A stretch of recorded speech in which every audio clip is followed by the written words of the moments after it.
اگر دین کا غلبہ چاہتے ہو تو جہاد کرو، ثابت ہو گیا۔ نہیں کرتے ہو تو جہنم سے چھٹکارا پانے کا خیال بھی تمہاری خام خیالی ہے۔ سوال کیا ہے؟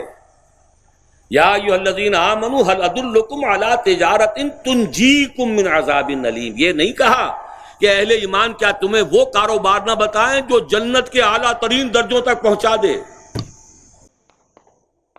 کہا یہ تنجیکم من عذاب الیم، دردناک عذاب سے چھٹکارا پانا چاہتے ہو تو لازم ہے۔ پھر عرض کر رہا ہوں، ساری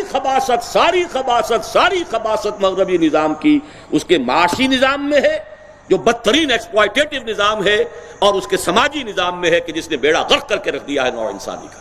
یہودی عالمی سازش کا سب سے بڑا مظہر اسرائیل 1948 میں قائم ہو رہا ہے، اور 1 سال پہلے پاکستان منصع شعور پر آ رہا ہے۔ سمیہ رضی اللہ تعالی عنہا جس طرح ٹارچر کی جا رہی ہے، خون کھول رہا ہوگا صحابہ کرام کا، وہ بزدل نہیں تھے، وہ بے غیرت نہیں تھے، معاذ اللہ، نہیں، اجازت نہیں۔ جب تک دعوت کی مدھانی پوری طریقے سے چاٹی کو بلو نہ دے، مکھن علیحدہ اور چھاچھ علیحدہ نہ ہو جائے، اس وقت تک طاقت کا استعمال غلط ہے۔ حتی یمیز الخبیث من الطیب، ان اللہ طیب لا یقبل الا الطیب۔ ہمارا حال کیا ہے؟ قربانی کے لیے بکرا دینا، دیکھنا کہ سینگ ٹوٹا ہوا تو نہیں ہے، اور اپنی جانیں اللہ کی راہ میں دینے جا رہے ہیں۔ ساری کثافتیں، ساری خباثتیں، حب دنیا، حب مال، حب جاہ، ساری لعنتیں دل کے اندر لیے ہوئے۔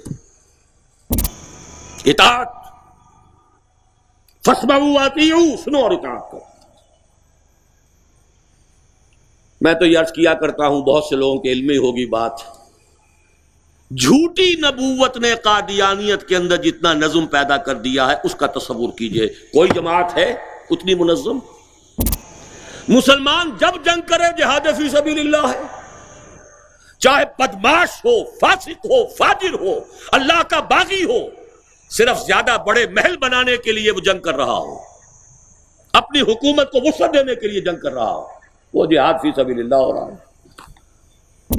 چاہے وہ افغانستان کا جہاد تھا، اور چاہے وہ کشمیر کا جہاد ہے، اور چاہے وہ 50 برس قبل کا جہاد الجزائر تھا، بنیادی طور پر یہ جہاد حریت تھے۔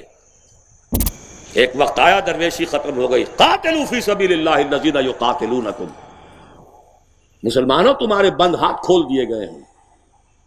اذن للذین یقاتلون بانہم ظلموا وان اللہ علی نصرہم لقدیر، آگے بڑھو، اینٹ کا جواب پتھر سے دو، ہاتھ جوڑیے اخبار والوں کے پاس، جا خدا کے لیے اس بے حیائی کے اڈوں کو بند کرو۔ لیکن یہ کب تک ہوگا؟ جب تک طاقت نہیں ہے، جب طاقت ہوگی نہیں ہونے دیں گے۔ چلاؤ گولیاں ہم پر، مارو ہمیں، شہادت ہے مطلوب و مقصود مومن، نہ مال غنیمت نہ کشور کشائی۔ لیکن ہوگا طاقت حاصل کرنے کے بعد، جیسے کہ حضور نے صلی اللہ علیہ وسلم پہلے دن سے مکے میں کہہ دیا یہ بت کچھ نہیں ہے، ان ہی الا اسماء سمیتموها انتم وآباؤکم ما انزل اللہ بہا من سلطان، کسی بت کو توڑا نہیں، ہاتھ نہیں استعمال کیا، زبان۔ اسی کعبے کا طواف کرتے رہے جس کے اندر بت رکھے ہوئے تھے، اسی صحن کعبہ میں نماز پڑھتے رہے جہاں دائیں بھی بت، بائیں بھی بت، سامنے بھی بت، پیچھے بھی بت۔ لیکن دعوت، تربیت، تزکیہ، ایمان، تنظیم کرنے کے بعد طاقت فراہم کی، جو پختہ شوی خدرا بر سلطنت جم زن، پھر ائمت الکفر سے جنگ لی، خود مول لی۔